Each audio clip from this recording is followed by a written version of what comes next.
اللهم صل على سيدنا محمد يا رب صل وسلم. بسم اللہ الرحمن الرحیم.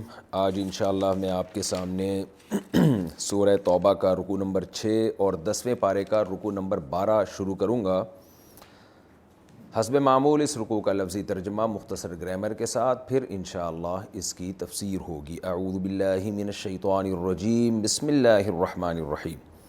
یا ایہا الذین آمنوا، اے لوگو جو ایمان لائے ہو، ما لکم تمہیں کیا ہو گیا، اذا قیل لکم جب تم سے کہا جاتا ہے، انفروا فی سبیل اللہ اللہ کے راستے میں نکلو. نفر ینفرو، نفور نفیر عام کا لفظ آپ نے سنا ہوگا، کوچ کرنا، یعنی یہاں مراد ہے ایک جگہ سے دوسری جگہ کوچ کرنا یعنی نکلنا.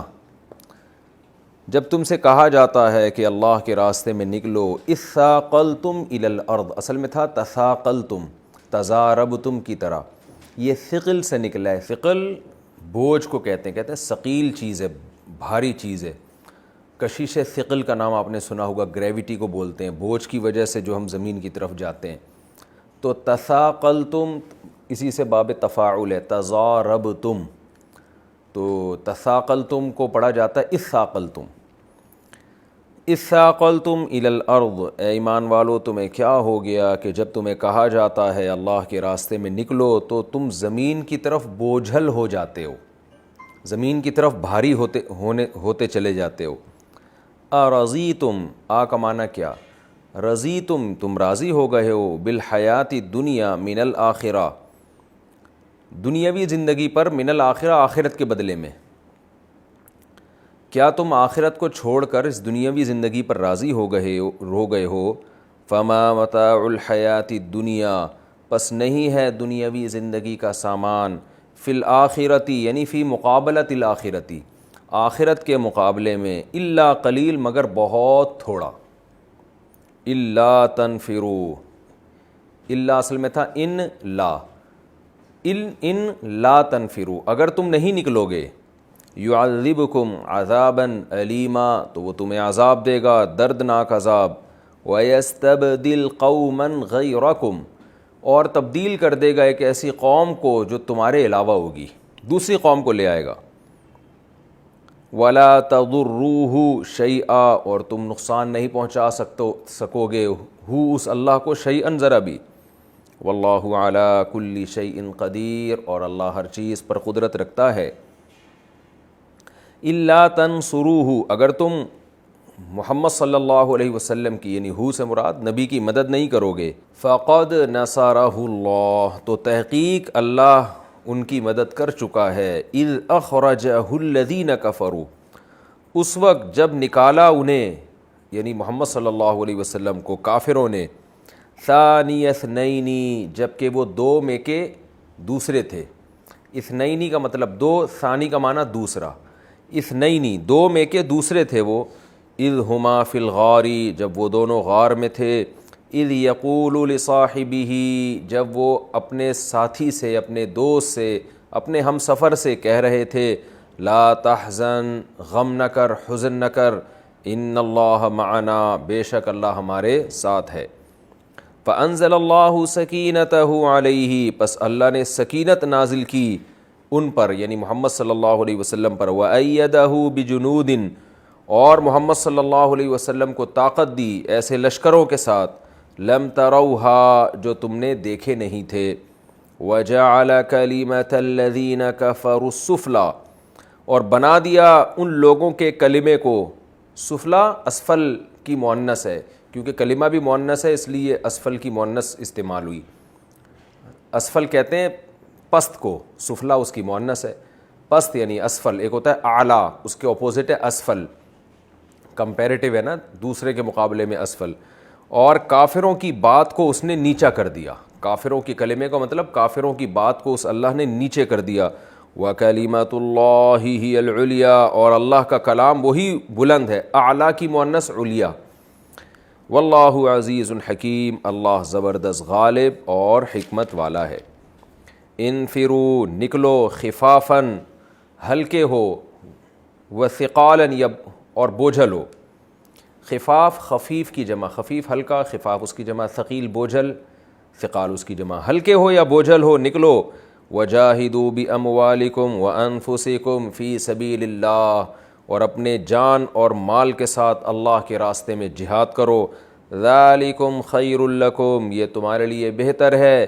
ان کنتم تعلمون، اگر تم جانتے ہو. لو کان عرضا قریبا، اگر ہوتا عرضا، عرض سامانوں کو کہتے ہیں دنیاوی سامان، اگر سامان قریب ہوتا، یعنی سامان کی یہ کنڈیشن ہوتی کہ قریب جو چیز ہوتی ہے اس کا حصول بہت آسان ہوتا ہے. یہاں مال غنیمت کا سامان مراد ہے کہ اگر وہ ایسا ہوتا کہ مال غنیمت کا حصول آسان ہوتا، یعنی سامان قریب کا مطلب متیسر الوصول، جس تھوڑی گاڑی اردو ہو گئی ہے، جس کا حصول بہت آسان ہوتا. تو اگر سامان قریب ہوتا یعنی ایسا مال غنیمت ہوتا جس کو حاصل کرنا بہت آسان ہوتا. سفراً قاصداً، اور سفر بھی آسان ہوتا. قاصد اعتدال کو کہتے ہیں، معتدل سفر ہوتا. اقتصادیات کا لفظ آپ نے سنا ہوگا نا عربی میں، تو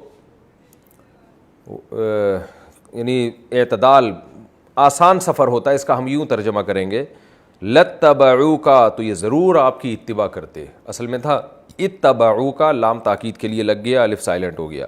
ولیکن، لیکن، بعودت علیہم الشقہ، مشقت ان پر بہت دور ہو گئی، یعنی سفر ان کا بہت طویل ہو گیا.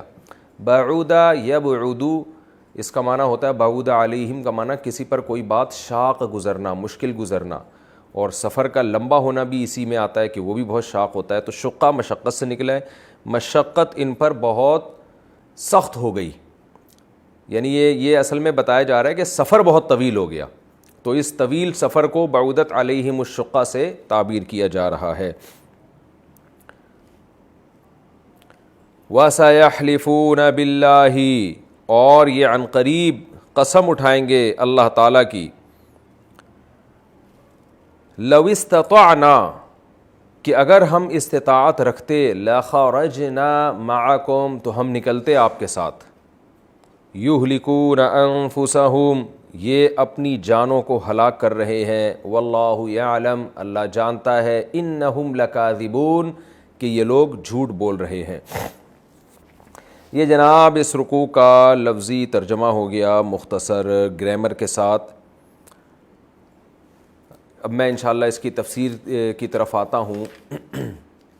بعودت علیہم الشقہ کا ایک مفہوم یہ بیان کیا گیا ہے کہ سفر ان کو دور دراز معلوم ہونے لگا. جیسے آتا ہے نا ربنا باعد بین اسفارنا، اللہ ہمارے سفروں کو دور کر دے.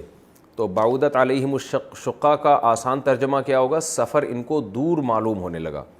اچھا، اب ہم اس کی تفسیر کی طرف آتے ہیں. یہ جو رکوع ہے نا سورہ توبہ کا رکوع نمبر 6 اور 10ویں پارے کا رکوع نمبر 12، یہاں سے غزوہ تبوک شروع ہو رہی ہے. غزوہ تبوک کے احوال اور واقعات، اور غزوہ تبوک سے پہلے کے احوال، بیچ کے احوال، آخر کے احوال، پھر منافقین جو پیچھے رہ گئے تھے وہ کیسی کیسی باتیں کرتے تھے، ان تمام کے احوال اس میں تفصیل سے بیان ہوئے. ہوا یہ تھا کہ آپ جو ہمارے تفسیر کے لیکچر سن رہے ہیں، آپ کو یہ بات انشاءاللہ معلوم ہوگی، اتنی ہسٹری آپ کو پتہ چل گئی ہوگی کہ 8 ہجری میں رمضان میں مکہ فتح ہوا. اسی کے 2 ہفتے کے بعد 8 ہجری ہی میں شوال میں حنین کا واقعہ ہوا. طائف اور مکہ کے درمیان میں بنو ثقیف اور حوازن قبیلے سے لڑائی ہوئی، جو تیر اندازی بہت زیادہ تھی، اس میں بھی مسلمانوں کے قدم اکھڑ گئے. بعد میں اللہ نے دوبارہ فتح عطا فرمائی اور بہت سے لوگ پھر اس میں مسلمان ہوئے. تو یہ جو جنگوں کی خبریں تھیں نا کہ مکہ فتح ہو گیا اور پھر عرب کے دیگر قبائل پہ بھی فتوحات ہو رہی ہیں، اور اس کے ساتھ ساتھ جوق در جوق لوگ اسلام میں داخل ہو رہے ہیں. مکہ فتح ہونے کے بعد اور یہ غزوہ حنین کے بعد تو اسلام بہت تیزی سے پھیلنا شروع ہوا. تو اب تک جو مسلمانوں کی لڑائیاں ہو رہی تھیں وہ ادھر ہی قریب قریب کے لوگوں سے ہو رہی تھیں، قبائلوں سے، عرب کے، قریشیوں، جن میں سب سے پہلے تو قریش تھے اور مکہ کے مشرکین تھے.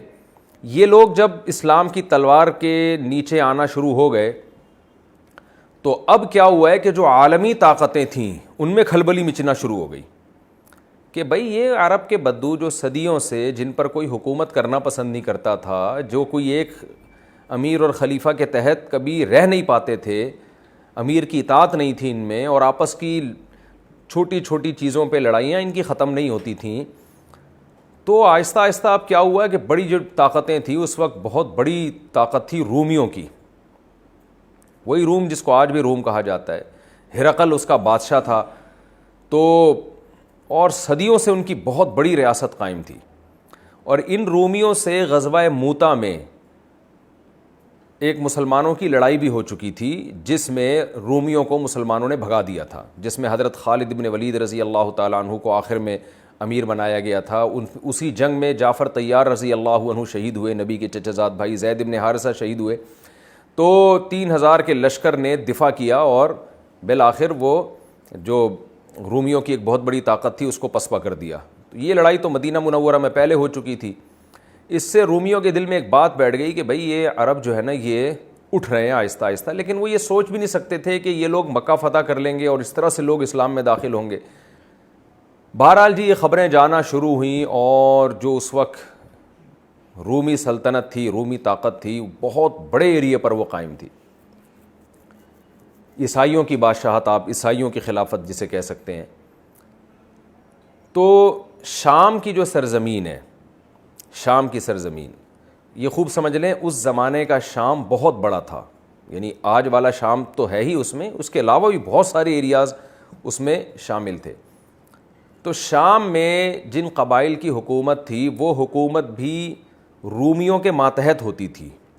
یعنی اپنی اپنی خلافتیں, اپنی اپنی حکومتیں تو ہوتی تھی, لیکن وہ کسی بڑی خلافت کا حصہ ہوتی تھی, یعنی اس کے ماتحت ہوتی تھی. تو ہرقل بادشاہ نے کیا کیا, رومیوں نے کیا کیا, انہوں نے کہا جب یہ خبریں ان تک پہنچنا شروع ہوئی ہیں کہ بھئی یہ لوگ تو مکہ بھی فتح ہو گیا اور جوق در جوق لوگ اسلام میں داخل ہو رہے ہیں, تو یہ کل ایسا نہ ہو کہ ہماری آنکھوں میں آنکھیں ڈال کے بات کرنا شروع کر دیں یہ عرب لوگ. تو رومیوں نے یہ فیصلہ کیا کہ ہم مدینہ پہ چڑھائی کرتے ہیں, اور اس کے لیے ایسے وقت کی سلیکشن کی جب مدینہ میں قحط کا سما تھا, شدید ترین گرمی تھی, اور بارشیں بند ہوئی بھی تھیں, اور جو فصل پہلے سے یعنی جو صحابہ کرام بو چکے تھے کھجوروں کے باغات, وہ پکنے کے لیے تیار تھے. یعنی ایسا ہوتا ہے نا کہ بارشیں ہوتی ہیں تو آگے فصل تیار ہوتی ہے, تو یہ فصل وہ تھی جو پچھلی بارشوں کی وجہ سے, یہ پچھلے موسم کی وجہ سے فصل طابت الثمار والظلال, یعنی پورے سال کی محنت کا انہیں پھل حاصل ہونے والا تھا اس وقت. اور وہ یعنی قحط سے مراد یہ نہیں کہ بالکل ایسا قحط جیسے صومالیہ میں قحط پڑا ہوا ہے, یعنی بہت قسمہ پرسی کے حالات تھے, اور جن لوگوں نے محنت کی تھی ان کو پھل ملنے والا تھا, اور آگے محنت کے امکانات بہت کم تھے. تو شدید ترین گرمی. وہاں جب تاجر شام سے آئے زیتون کے تیل لے کے اور زیتون کے پھل لے کے, وہ مدینہ میں بیچا کرتے تھے. شام میں زیتون کی تجارت صدیوں سے ہو رہی ہے. تو ان تاجروں کے ذریعے صحابہ کرام کو, رسول اللہ صلی اللہ علیہ وسلم کو یہ علم ہوا کہ رومی لوگ بہت بڑا لشکر تیار کر رہے ہیں, اور یہ تبوک کا جو مقام جو آج سعودی عرب میں تبوک ہے, یہی والا تبوک, یہ بھی شام کی سلطنت کے تحت آیا کرتا تھا. تو یہاں تبوک کے مقام پر اس نے جو شام کا جو بھی بادشاہ تھا اس کے ذریعے تبوک کے مقام پر ان کا ارادہ ہوا کہ ہم بہت بڑی فوج تیار کرتے ہیں, اور پھر سب لوگ جمع ہو کے مدینہ پہ حملہ کر کے یہ ریاست کی اینٹ سے اینٹ بجا دیتے ہیں. تو یہ تاجروں کے ذریعے رسول اللہ صلی اللہ علیہ وسلم کو خبر ہوئی. آپ صلی اللہ علیہ وسلم نے اس خبر کو نظر انداز نہیں کیا, بلکہ آپ صلی اللہ علیہ وسلم نے صحابہ کو حکم دیا کہ بھئی تیاری پکڑو اور ہم نے تبوک پہنچنا ہے. اب تبوک جو ہے وہ 683 کلومیٹر آج گوگل میپ بتا رہا ہے. تو اس دور میں سوچیں کہ ٹوٹل ریگستان کا سفر ہے, انتہائی شدید گرمی ہے. تبوک کے مقام پہ بھی بہت گرمی ہے, مدینہ میں گرمی, پھر راستے میں بہت سخت لو اور گرمیوں کا موسم. تو یہ اتنا لمبا سفر تھا, اور پھر لڑائی بھی رومیوں سے. رومی اس دور میں بھی جیسے آج انگریز ہے نا, یہ بہت طاقتور سمجھے جاتے ہیں اس ٹیکنالوجی میں, تو اس زمانے میں یہ رومی لوگ بہت ایک اسٹیبل قوم تھی اور لڑائی کے بڑے ماہر تھے. ظاہر ہے ایسے ہی تو نہیں, انہیں دنیا میں اتنی بڑی ریاست, روم اور فارس 2 ہی ریاستیں تھیں اس وقت دنیا میں بہت بڑی, تو تو جب ایک سپر پاور ایک قوم بنتی ہے تو اس میں کوئی قابلیت ہوتی ہے. تو یہ لڑائی کے ماہر تھے, ان کے پاس جدید سے جدید اسلحہ تھا, لڑائی کے حربے جانتے تھے. تو بہت یعنی مشکل مرحلہ تھا صحابہ کرام کے لیے کہ ایسے موقع پہ اتنا لمبا سفر کر کے جانا اور پھر اتنی بڑی قوم سے لڑنا, اور جو لڑائی کی ماہر ہے. اور پھر یہ ہو بھی اس وقت رہا ہے جب بھی فتح مکہ سے فارغ ہوئے ہیں, حنین سے فارغ ہوئے ہیں. اگلے ہی سال رجب میں آپ صلی اللہ علیہ وسلم نے حکم دے دیا صحابہ کرام کو. رجب سے پہلے حکم دے دیا, یہ واقعہ رجب میں ہوا ہے, یعنی 9 ہجری میں تبوک کا واقعہ ہوا ہے. تو غزوہ حنین سے جب آپ صلی اللہ علیہ وسلم 8 ہجری میں فارغ ہوئے ہیں, آپ صلی اللہ علیہ وسلم مدینہ تشریف لے آئے, اور ابھی آرام کا موقع نہیں ملا صحابہ کرام کو کہ اچانک آپ صلی اللہ علیہ وسلم نے صحابہ کو حکم دے دیا کہ ہم نے تبوک جانا ہے اور رومیوں سے لڑنا ہے. اچھا, حدیث میں آتا ہے کہ نبی صلی اللہ علیہ وسلم جب بھی کہیں جنگ کے لیے جاتے تو اکثر اس کو مخفی رکھتے تھے تاکہ مخبری نہ ہو پہلے سے, دشمن سنبھل نہ جائے. لیکن یہ تبوک اتنی مشکل لڑائی تھی, قرآن سے بھی پتہ چلتا ہے کہ اس سے زیادہ مشکل لڑائی شاید اسلام یعنی نبی صلی اللہ علیہ وسلم کے دور میں نہیں ہوئی ہے, اس سے زیادہ مشکل لڑائی. اور یہ رسول اللہ صلی اللہ علیہ وسلم کی زندگی کی آخری جنگ تھی, تو آخری لڑائی بھی بہت شدید ترین ہوئی ہے. یعنی اگرچہ لڑائی کا موقع نہیں ملا لیکن مجاہدہ اس میں بہت زیادہ تھا. تو حدیث میں آتا ہے کہ رسول اللہ صلی اللہ علیہ وسلم نے پہلے سے صحابہ کرام کو بتا دیا کہ بھئی سب لوگ تیاری میں لگ جائیں, کیونکہ بہت لمبا سفر ہے, ریگستان کا سفر ہے, شدید گرمی کا سفر ہے. تو آپ نے اپنی عام پالیسی سے ہٹ کے صحابہ کو تیاری کا حکم دیا. عام پالیسی یہ تھی کہ آپ چھپایا کرتے تھے, لیکن یہاں ایسا نہ ہو کہ چھپانے میں عین وقت پہ کہا جائے گا تو تیاری نہیں ہو سکے گی. تو اب صحابہ جو تھک ہار کے بیٹھے تھے تیار ہو گئے, لیکن 3 قسم کے اس میں لوگ وجود میں آئے. زیادہ تر صحابہ جو مخلص تھے وہ تو سب کے سب تیار ہو گئے. کچھ ایسے تھے جو مخلص ہونے کے باوجود بھی وہ پس و پیش کرنے لگے, کیونکہ بہت سخت لڑائی تھی اور ظاہر ہے ایسے میں آزمائش زیادہ ہوتی ہے. تو کچھ مخلص صحابہ جن میں 3 کے نام حدیث میں بہت واضح ہیں, جن کے بارے میں پھر قرآن میں ان کی توبہ کی آیتیں بھی نازل ہوئیں, حضرت کعب ابن مالک رضی اللہ تعالیٰ عنہ, ہلال ابن ابی امیہ اور مرارہ ابن ربیع. یہ 3 مخلص صحابی تھے جو ہر جہاد میں نبی کے ساتھ شریک ہوئے تھے, لیکن یہ تبوک میں شریک نہ ہو سکے, اور پھر انہوں نے توبہ کی اور اللہ نے ان کی توبہ قبول کی. اور اس کی وجہ یہی بنی کہ بس خود ان کے بقول کے شیطان نے ہمیں ورغلا دیا اور جو ہے اسباب اور وسائل میں ہمیں الجھا دیا. اور تیسرا طبقہ منافقین کا تھا. منافقین بھی بسا اوقات جنگوں میں چلے جایا کرتے تھے, لیکن یہ وہ جنگ تھی جہاں منافقین نہیں گئے. ان کو لگا کہ یہ تو ہم موت کے منہ میں جا رہے ہیں اور اتنی مشقت والا سفر, تو یہ تو بہت مشکل ہو جائے گا. اور دوسرا یہ جنگ فرض عین تھی, اس لیے کہ اس جنگ میں اگر مسلمان نہ نکلتے اور رومی اتنا بڑا لشکر لے, وہ سپر پاور تھی نا, وہ تو ابھی تک تو قبیلوں سے لڑائیاں ہو رہی تھیں, تو ایک تو بہت بڑی ایک ریاست تھی وہ, اس میں تو یہ تھا کہ وہ تو مدینہ کی اینٹ سے اینٹ بجا دیں گے, وہ تو برباد کر دیں گے. تو اس لیے نبی صلی اللہ علیہ وسلم نے سب کو نکلنے کا حکم دیا, اور قرآن میں بھی اس جہاد کو فرض عین قرار دے دیا گیا. اس میں سوائے ان لوگوں کے جو عورتیں ہیں, بچے ہیں, بوڑھے ہیں یا معذور ہیں, ان کو پیچھے رکھنے کا حکم دیا, یا وہ لوگ جن کی نگہداشت کے لیے نبی صلی اللہ علیہ وسلم نے کسی کو امیر بنا دیا تو ان کو حکم دیا کہ وہ پیچھے رہیں. باقی سب کے سب کو حکم دیا کہ سب نے نکلنا ہے, کسی ایک فرد نے بھی, کوئی ایک جوان بھی پیچھے نہیں رہے گا اس میں. تو اب اس میں بہت سخت آزمائش تھی صحابہ کرام کے لیے, اور منافقین کا نفاق کھل کے سامنے آیا. اب آپ دیکھیں گے مسلسل کئی ہمارے جو لیکچر ہیں اسی پہ چلیں گے. تبوک میں منافقین نے یہ کہا. اچھا, اس میں مخلص صحابہ کا بھی تذکرہ آئے گا. کچھ صحابہ معذور تھے جو پیچھے رہ گئے, لیکن وہ پیچھے رہتے ہوئے رو رہے تھے کہ کاش ہمارے پاس وسائل ہوتے اور ہم بھی اس لڑائی میں نبی کے ساتھ جاتے. جو بہت زیادہ مخلص تھے تو وہ تو چاہ رہے تھے کہ ایسے موقع پہ ہی تو ہمیں اللہ کی رضا حاصل کرنے کا موقع ملے گا. تو نبی صلی اللہ علیہ وسلم تسلیاں دیتے تھے کہ آپ کو میں اپنی حکم سے پیچھے کر رہا ہوں, آپ اس جنگ میں ہمارے ساتھ شریک ہو, اجر میں ہمارے ساتھ شریک ہو. تو الحمدللہ صحابہ کرام نے یہاں بھی بہادری کے جوہر دکھائے, لیکن بعض مخلص صحابہ وہ پیچھے رہ گئے. پھر انہوں نے توبہ کی, لیکن ان کی توبہ بڑی خاندانی قسم کی توبہ تھی جس کا قرآن نے تذکرہ کیا. ان کی توبہ بھی ہمارے لیے ایک مشعل راہ بن گئی, اور منافقین کا حال بھی اللہ نے اس میں ذکر کیا ہے. تو یہ تھوڑا سا میں نے خلاصہ آپ کے سامنے پیش کیا. پھر ہوا یہ کہ جب آپ صلی اللہ علیہ وسلم تبوک کے مقام پہ پہنچے, اتنا بڑا لشکر لے کے, 30,000 لشکر تھا جو آپ تبوک میں پہنچے رجب کا مہینہ اور 9 ہجری، تو وہ رومیوں کے جو ہے نا حوصلے پست ہو گئے. ان کو بھی ظاہر ہے جاسوس تو ایک دوسرے کے آتے جاتے خبریں دیتے تھے، ان کے حوصلے پست ہو گئے کہ بھائی یہ لوگ ہر جگہ ان کو فتوحات ہو رہی ہیں، ایسا نہ ہو کہ ہمیں کچھ لینے کے دینے پڑ جائیں. تو ان کے حوصلے پست ہو گئے اور وہ لڑائی کے میدان میں نہیں آئے. آپ صلی اللہ علیہ وسلم نے تبوک کے مقام پر 20 دن قیام کیا، انتظار کیا کہ ایسا نہ ہو کہ بعد میں آ جائیں. تو 20 دن کے بعد آپ صلی اللہ علیہ وسلم نے صحابہ کو حکم دیا کہ چلو بھئی واپس چلو. تو یہ بہت بڑی آزمائش تھی جس میں صحابہ کرام الحمدللہ پورے اترے. 10 ہجری میں آپ صلی اللہ علیہ وسلم نے حج کیا، اس کے بعد اگلے سال آپ صلی اللہ علیہ وسلم کا انتقال ہوا. تو یہ میں نے مختصر سا خلاصہ آپ کے سامنے پیش کیا. اب انشاءاللہ ہم اس کی تفسیر کی طرف چلتے ہیں. یا ایھا الذین آمنوا ما لکم اذا قیل لکم انفروا فی سبیل اللہ.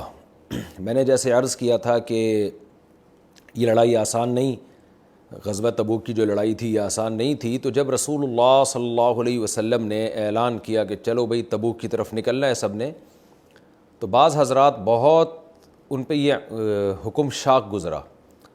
تو اسے قرآن نے کہا اے لوگو جو ایمان لائے ہو، ما لکم تمہیں کیا ہو گیا، اذا قیل لکم انفروا فی سبیل اللہ، جب تم سے کہا جاتا ہے یا جب تم سے کہا گیا کہ نکلو اللہ کی راہ میں، اثاقلتم الی الارض، تو تم زمین میں دھسے چلے جا رہے ہو، زمین میں روکے چلے جا رہے ہو.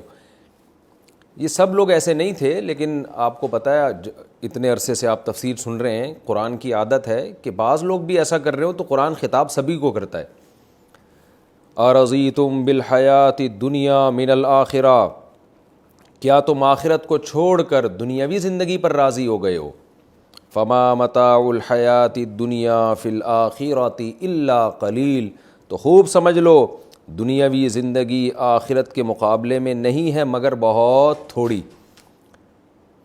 تو یہ جو مشقت جو تم پہ شاق گزر رہی ہے، تمہیں بہت مشکل لگ رہی ہے، اور تمہیں جو مدینہ میں کھجور کے باغات نظر آ رہے ہیں، طابت الثمار والظلال حدیث میں آتا ہے، اور اپنی زمینیں چھوڑ کر جانا مشکل لگ رہا ہے، اور یہ بھی ڈر ہے کہ وہاں شہید بھی ہو سکتے ہیں، معذور بھی ہو سکتے ہیں، تو اس کا مطلب تم دنیاوی زندگی پہ خوش ہو کہ تمہیں یہیں کا عیش و عشرت چاہیے، آخرت کو بھول گئے ہو.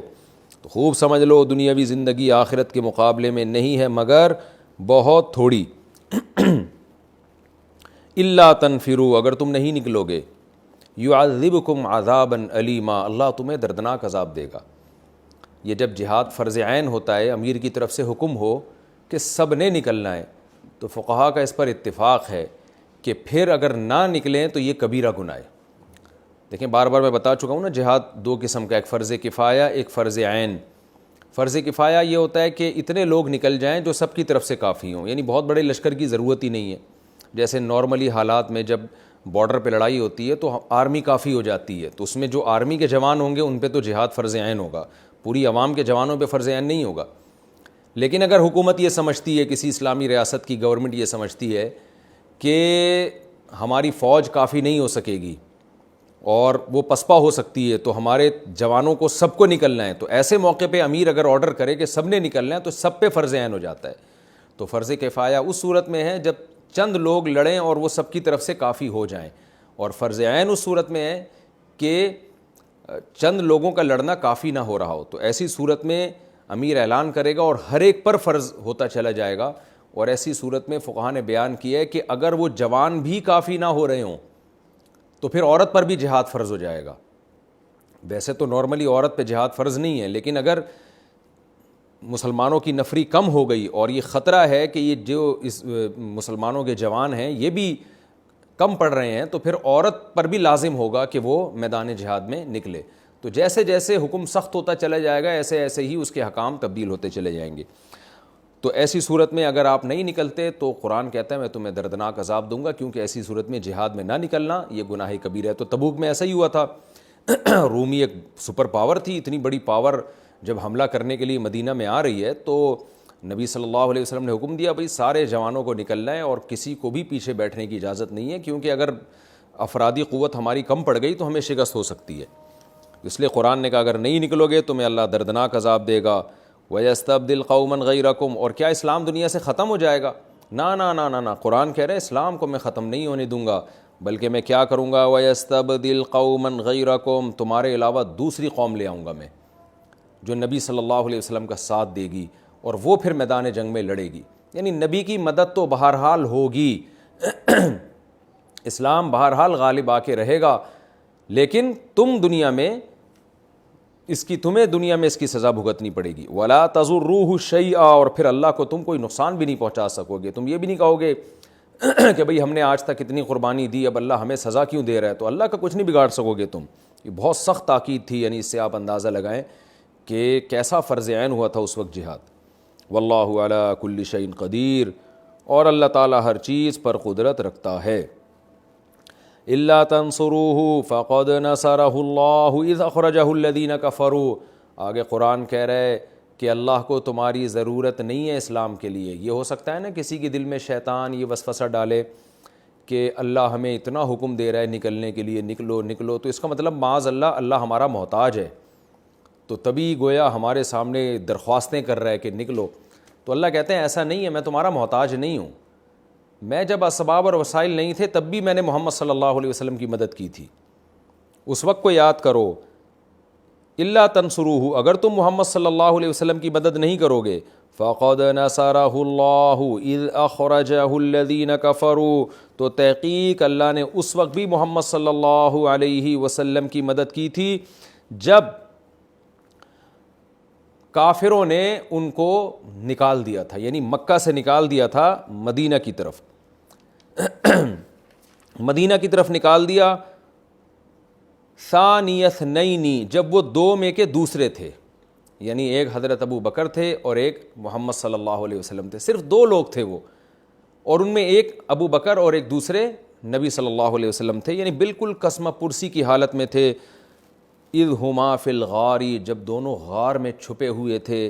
اذ یقول لصاحبہ, جب محمد صلی اللہ علیہ وسلم اپنے دوست سے کہہ رہے تھے لا تحزن ان اللہ معنا, غم نہ کر اللہ ہمارے ساتھ ہے. کتنی بڑی فضیلت ہے یہ حضرت ابو بکر رضی اللہ تعالیٰ عنہ کی. اللہ کہہ رہے ہیں کہ دیکھو وہ وقت بھی تھا کہ غار کو چاروں طرف سے مشرکین نے گھیر لیا تھا, اور ابو بکر و محمد صلی اللہ علیہ وسلم اور حضرت ابو بکر غار کے اندر موجود ہیں. تو اسباب کی دنیا میں کتنا ٹائم لگتا ہے غار کے اندر دیکھنے میں. یعنی مشرکین کو تو غالب گمان یہی تھا کہ بھئی یہ لوگ جو ہجرت کر کے جا رہے ہیں چھپنے کے لیے, ان کے پاس اس کے علاوہ کوئی آپشن نہیں ہے, تو یقیناً اسی غار میں ہوں گے. لیکن اللہ نے کیسا انتظام کیا کہ ان کی عقل ہی کام کرنا اس عقل نے چھوڑ دیا, اور غار پہ مکڑی نے جالا بنا دیا, اور ایسا اللہ نے معاملہ کر دیا کہ ان کو اندازہ ہوا کہ اس غار میں تو کوئی جا ہی نہیں سکتا, گیا ہوتا تو یہ جالے کیوں بنے ہوئے ہوتے مکڑی کے. تو ایسا اللہ نے اپنے نبی کی مدد کی ہے. تو قرآن کہہ رہے جو خدا اس وقت مدد کر سکتا ہے, اور حالت یہ تھی کہ ابو بکر رضی اللہ تعالیٰ عنہ کا خوف کے مارے دل کانپنے لگا تھا, اور نبی صلی اللہ علیہ وسلم آپ کو تسلیاں دے رہے تھے کہ آپ غم نہ کریں, اللہ ہمارے ساتھ ہے. جس اللہ نے اب تک ہماری مدد کی ہے وہ اس غار میں بھی ہماری مدد کرے گا. تو اللہ کہہ رہے ہیں کہ میں نے اگر اسلام کو ختم کرنا ہوتا, کافروں کے اسباب اور وسائل کے سامنے اسلام کو شکست ہونا مقدر ہوتی, تو اس وقت تو جاتی نا, اس وقت تو سارے اسباب تھے, اور یہ کنڈیشن تھی کہ نبی صلی اللہ علیہ وسلم اپنے مخلص ساتھی کو تسلیاں دے رہے ہیں کہ غم نہ کر, غم نہ کر, اللہ ہمارے ساتھ ہے, مدد کرے گا ہماری وہ. تو ایسے موقع پہ جب اگر اللہ مدد کر رہا ہے, اس کا مطلب اللہ نے فیصلہ کر لیا ہے مدد کرنے کا. تو اے صحابہ, اے مسلمانوں, تم اگر تبوک میں نہیں نکلو گے, لڑائی میں نہیں جاؤ گے, یہ مت سمجھو کہ اللہ اپنے نبی کی مدد نہیں کرے گا. اگر نہ کرنی ہوتی تو اس وقت نہ کرتا, وہ تو مدد کرے گا. فانزل اللہ سکینتہ علیہ, پھر اللہ نے اپنے نبی پر سکینت نازل کی. وَأَيَّدَهُ بِجُنُودٍ لَّمْ تَرَوْهَا, اور ایسے لشکر کے ساتھ مدد کی جس کو تم دیکھ نہیں سکتے تھے یا تم دیکھ نہیں رہے تھے. فرشتوں کے ذریعے وہ نبی کے دل پہ سکینت نازل ہوئی, فرشتوں کے ذریعے حضرت ابو بکر کے دل پہ سکینت نازل ہوئی. وَجَعَلَ كَلِمَةَ الَّذِينَ كَفَرُوا السُّفْلَىٰ, اور اللہ نے کافروں کی بات کو پست کر دیا. کافروں کی بات یہ تھی کہ ہم پکڑ لیں گے, اسلام کو مغلوب کر دیں گے, نبی کو معاذ اللہ گرفتار کر لیں گے. وہ بات ان کی کم ہو گئی, اور اللہ کی بات بلند ہو گئی. اللہ کی بات یہی تھی کہ اللہ نے اپنے دین کو غالب کرنا ہے. ان اللہ واللہ عزیز حکیم, اللہ زبردست غالب اور حکمت والا ہے. غالب ہے, جو چاہتا ہے کرتا ہے, اور حکمت والے کا مطلب یہ ہے کہ اس کا ہر کام میں حکمت ہے, وہ اپنی حکمتوں کو سامنے رکھ کر کام کرتا ہے. انفروا خفافا وثقالا, لہذا اے ایمان والو نکلو تم، چاہے ہلکے ہو یا بوجھل ہو۔ ہلکے کا مطلب تمہارے پاس جنگی سامان ہے یا نہیں ہے، نہیں ہے کہ مطلب ہلکے ہو، جنگی سامان ہے تو بوجھل ہو۔ بعض لوگ یہ عذر کرنے لگے ہمارے پاس یہ نہیں ہے، ہمارے پاس وہ نہیں ہے، ہمارے پاس صحیح طرح کا اسلحہ نہیں ہے۔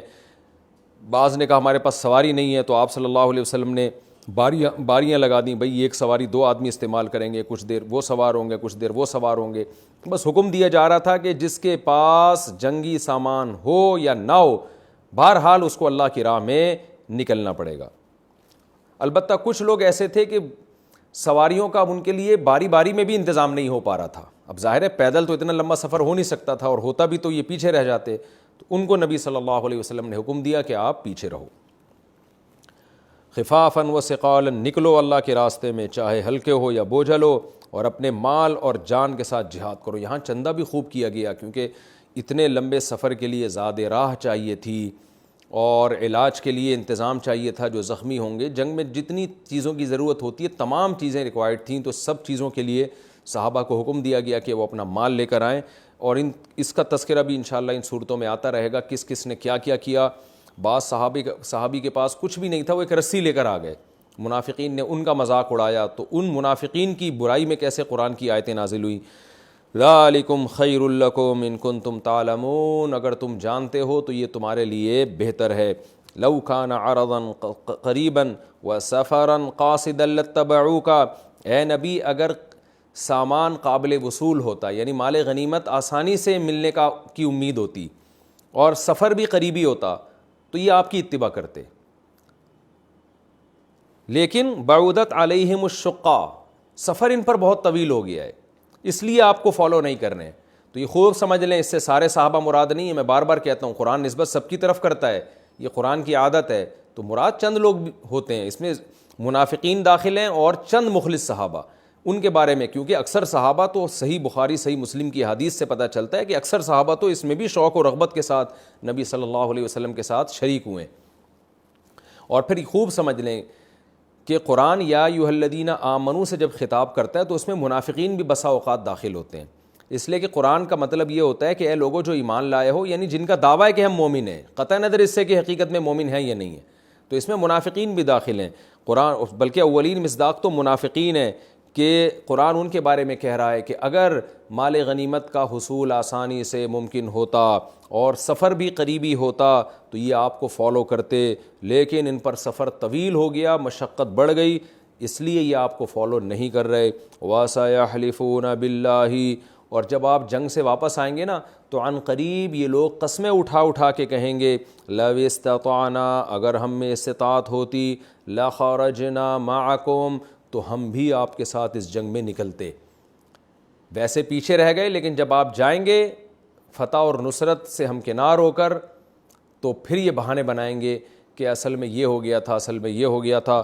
قرآن کہتا ہے یہلکون انفسہم، یہ لوگ اپنے آپ کو ہلاکت میں ڈال رہے ہیں، کیونکہ نبی کے سامنے جھوٹی، یہ سب منافقین تھے جو یہ کر رہے تھے۔ بخاری مسلم کی حدیث سے واضح پتہ چلتا ہے کہ جھوٹی قسمیں منافقین اٹھا رہے تھے۔ مخلص صحابہ جو تھے انہوں نے صاف صاف جا کے اعتراف کیا کہ ہم سے غلطی ہوئی ہے، ہمیں جو سزا دیں گے ہم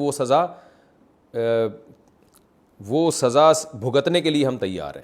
تو یہ منافقین تھے، آگے بھی ان کے بارے میں بہت کچھ آئے گا۔ قرآن کہتے ہیں یہلکون انفسہم، یہ اپنے نفسوں کو ہلاک کر رہے ہیں، واللہ یعلم انہم لکاذبون، اللہ جانتا ہے کہ یہ جھوٹے لوگ ہیں۔ یہ رکوع ہمارا کمپلیٹ ہوا، اور اس رکوع میں اللہ تعالیٰ نے غزوہ تبوک کا تذکرہ کیا۔ اے ایمان والو تمہیں کیا ہو گیا کہ جب تمہیں کہا جاتا ہے کہ اللہ کے راستے میں نکلو تو تم زمین میں بوجھل ہوئے چلے جاتے ہو۔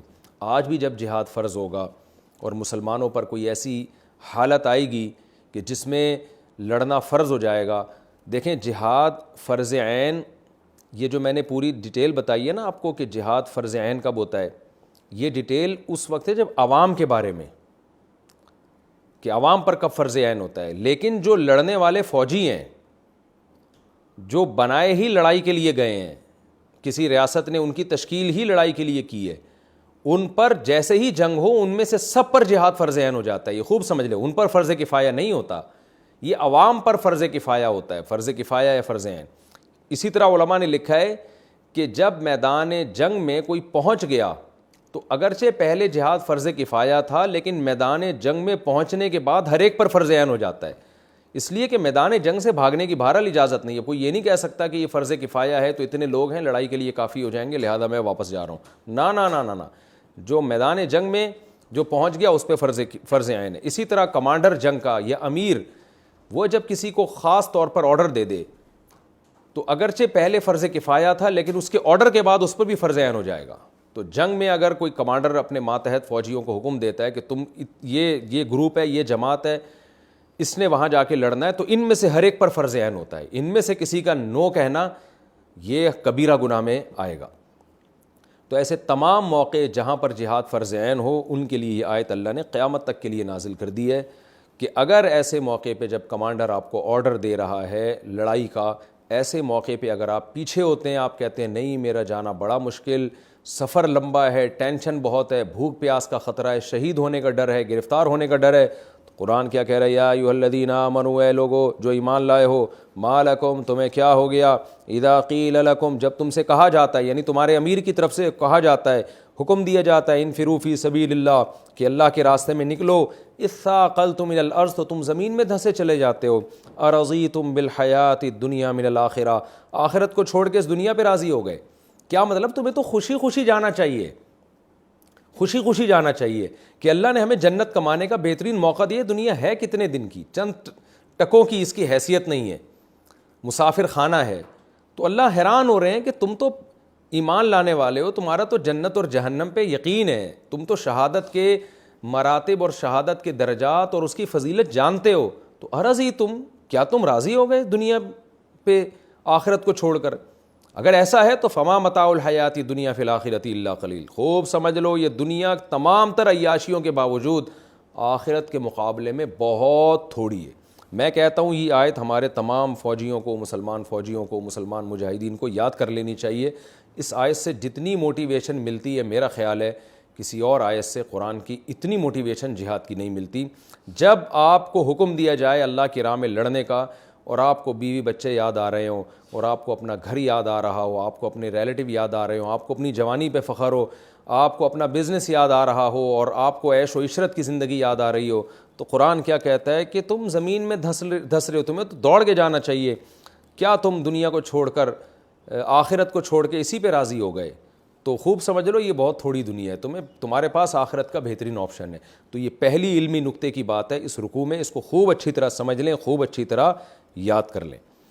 دوسری بات یہ پتہ چلی کہ جب جہاد فرض عین ہوتا ہے تو اگر آپ نہ گئے، جانے میں ثواب کتنا ہے یہ قرآن نے بتا دیا، جنت ہے، نہ جانے میں عذاب بھی ہے، یعذبکم عذابا علیما، دردناک عذاب دے گا. تو مسلمان کے لیے میدان جنگ میں بزدلی دکھانا، امیر حکم دے رہا ہے جانے کا اور پیچھے کی طرف بھاگنا، اس میں جنت سے محرومی کے ساتھ جہنم کا عذاب بھی ہے. تیسری علمی نقطے کی بات ہمیں پتہ چلتی ہے کہ اسلام ہمارا محتاج نہیں ہے، اسلام ہمارا محتاج نہیں ہے. اللہ اپنے دین کی مدد کرے گا، آپ نہیں کر رہے کسی اور کو اللہ کھڑا کر دے گا. آپ نے اگر غیرت کو ختم کر دیا، آپ سے غیرت ختم ہو گئی تو اللہ دوسرے غیرت مند لوگ پیدا کر دے گا. یہ تیسری پوائنٹ کی بات پتہ چلی. چوتھی بات صحابہ کی فضیلت پتہ چلی کہ صحابہ نے، اللہ نے دھمکی دی کہ اگر تم نہیں یہ کام کرو گے تو تمہیں ختم کر کے اللہ دوسری قوم پیدا کرے گا. صحابہ کو اللہ نے ختم نہیں کیا، یہ اس کی علامت ہے کہ صحابہ نے وہ ذمہ داری پوری کر دی. تو جو لوگ صحابہ کو معاذ اللہ منافق کہتے ہیں، سوائے چند ایک کو چھوڑ کر سب کو منافق، ان پر بھی یہ آیت ان کے بھی خلاف ہے کہ اللہ تو دھمکی دے رہا ہے کہ تم اگر ہمت نہیں پکڑو گے تو اللہ دوسری قوم پیدا کرے گا.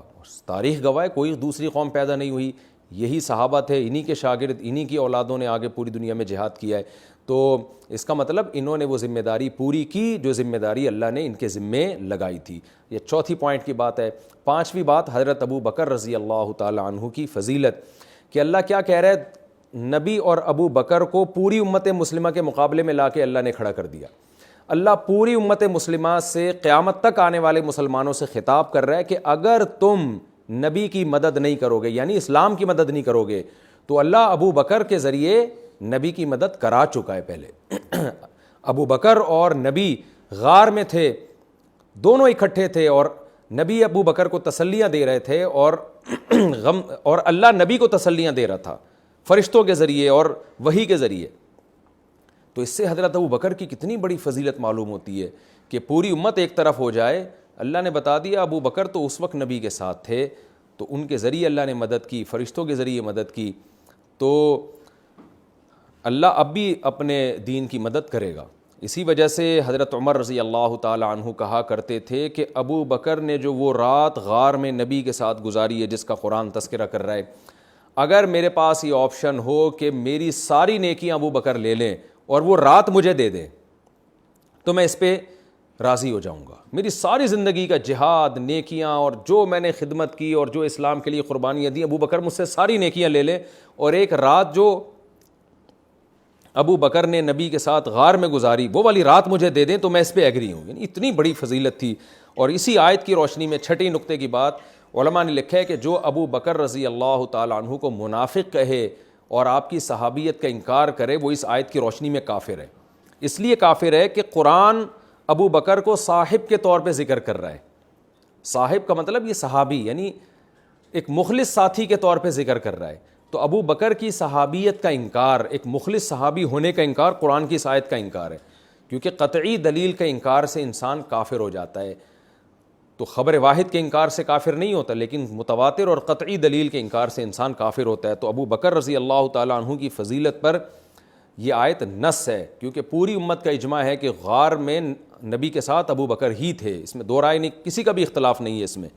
تو اذ یقول لصاحبہ, اس میں اللہ نے نبی کا دوست کہا, نبی کا ساتھی کہا. یہاں ساتھی سے مخلص ساتھی مراد ہے, منافقت والی صحبت مراد نہیں ہے. یہاں پوری امت کا اجماع ہے.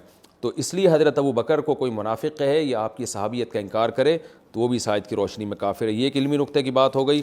اور پھر اس میں اللہ نے یہ بھی بتا دی کہ جب جہاد فرض عین ہوتا ہے تو وسائل ہوں یا نہ ہوں, انفروا خفافا وثقالا, آپ نے بہرحال نکلنا پڑتا ہے, آپ کو بہرحال نکلنا پڑے گا. اور اس میں ایک آخری نقطے کی بات یہ کہ آپ کے کچھ لوگ ایسے ہوتے ہیں جو پریشانیوں میں آپ کا ساتھ نہیں دیتے, لیکن جہاں ان کو پتہ ہے کہ دوست کا ساتھ دینے میں کچھ مالی مفاد ملیں گے وہ آپ کے ساتھ ہو جاتے ہیں. تو منافقین کے بارے میں بھی قرآن کہہ رہا ہے اگر مال غنیمت کا غالب گمان ہوتا ہے ان منافقین کو کہ مال غنیمت ملے گا, سفر بھی قریب ہے اور خوب غنیمت اکٹھا کریں گے تو یہ آپ کے ساتھ ہو جاتے. تو لیبل یہ لگاتے کہ ہم مسلمانوں کے ساتھ جہاد کر رہے ہیں, حقیقت میں ان میں لالچ ہوتی. تو اپنے دائیں بائیں دیکھنا چاہیے, ایسے لوگ نہ ہو جو مشکلات میں آپ کو تنہا چھوڑ دیں. اور جہاں وہ ایک شاعر نے کہا ہے نا کہ اذا یحاس الحیث یدعى جندب واذا تکون کریہۃ ادعى لها, اذا تکون کریہۃ ادعى لها واذا یحاس الحیث یدعى جندب, کہ جب جنگ ہوتی ہے, لوگوں کو لڑائی کرنی ہوتی ہے دشمن سے تو مجھے بلایا جاتا ہے, اور جب حلوہ پکتا ہے تو جندب کو بلایا جاتا ہے. تو جیسے آپ کے کچھ ایسے دوست ہوتے ہیں جو حلوے میں آپ کو نہیں بلاتے, وہ مصیبت میں آپ کو دعوت دیتے ہیں, تو وہ دوست آپ کے منافق ہیں. تو اسی طرح کچھ ایسے دوست بھی ہوتے ہیں کہ جب حلوہ پکے گا تو وہ آ جائیں گے, لیکن جب آپ کو خون کی ضرورت ہو تو وہ نہیں آتے. تو اللہ نے منافقین کی حالت ذکر کی, تو ہمیں بھی اپنے گریبان میں جھانک کے دیکھنا چاہیے کہ ہماری اللہ سے دوستی صرف حلوے کی حد تک ہے یا قربانیوں کی حد تک بھی ہے. اللہ تعالیٰ میں سمجھنے کی عمل کی توفیق عطا فرمائے. انشاءاللہ ہم اگلے ایپیسوڈ میں سورہ توبہ کا رکوع نمبر 6 اور 10ویں پارے کا رکوع نمبر 12 انشاءاللہ ہم اسٹارٹ کریں گے. اللہ تعالیٰ ہمیں سمجھنے کی عمل کی توفیق عطا فرمائے. وما علینا الا البلاغ.